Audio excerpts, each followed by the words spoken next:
Assalamualaikum warahmatullahi wabarakatuh.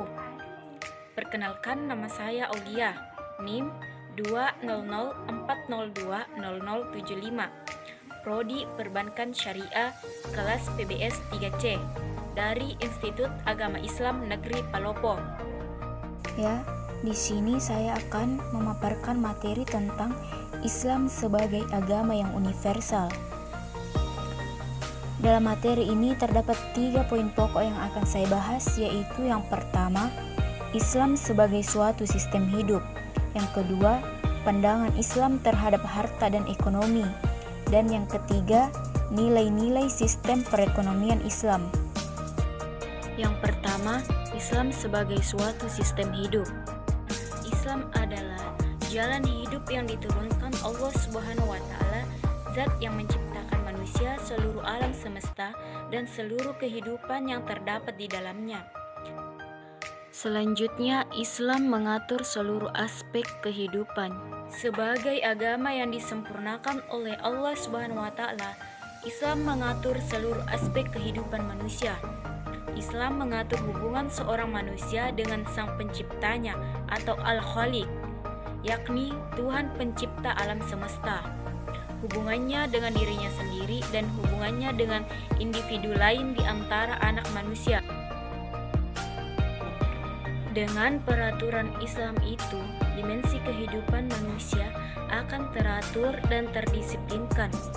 Sebab ketika seorang muslim menjalani hidup, dia akan berpikir dan menyadari bahwa dia adalah hamba Allah yang bakal kembali kepadanya.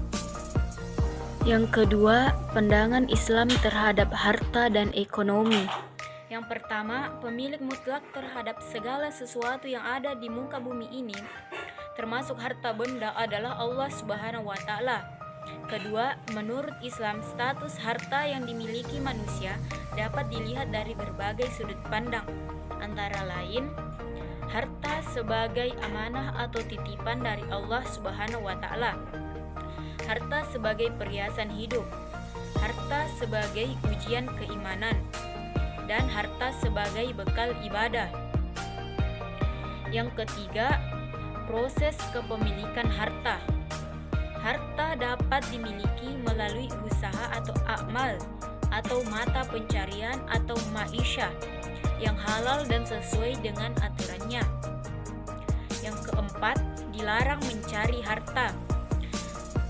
Dilarang mencari harta, berusaha atau bekerja yang dapat melupakan kematian, melupakan zikrullah atau tidak ingat kepada Allah dengan segala ketentuannya, melupakan sholat dan zakat, serta memutuskan kekayaan hanya pada sekelompok orang kaya saja.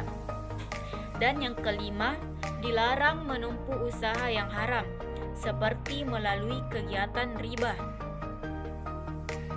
Yang ketiga, nilai-nilai sistem perekonomian Islam. Nilai dasar ekonomi Islam adalah seperangkat nilai yang telah diyakini dengan segenap keimanan, di mana ia akan menjadi landasan paradigma ekonomi Islam. Prinsip atau nilai sebagai landasan dan dasar pengembangan ekonomi Islam yang terdiri dari 5 nilai universal, yaitu nilai yang pertama yaitu Tauhid atau keesaan Tuhan.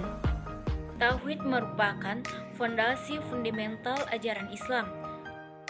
Nilai yang kedua atau keadilan, di mana keadilan Allah adalah Sang Pencipta seluruh yang ada di muka bumi ini, dan keadilan merupakan salah satu sifatnya.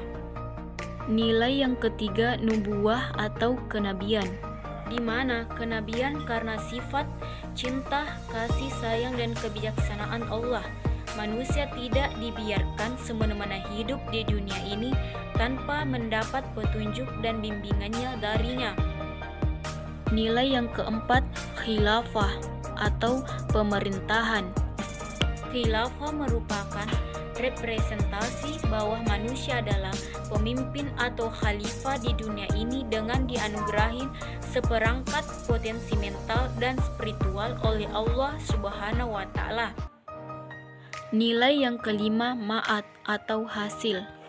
Pada dasarnya, manusia diciptakan di dunia ini untuk berjuang, dari belum bisa berjalan menjadi bisa berlari, dari belum bisa melafalkan kata-kata menjadi bisa berbicara, dan masih banyak contoh lainnya.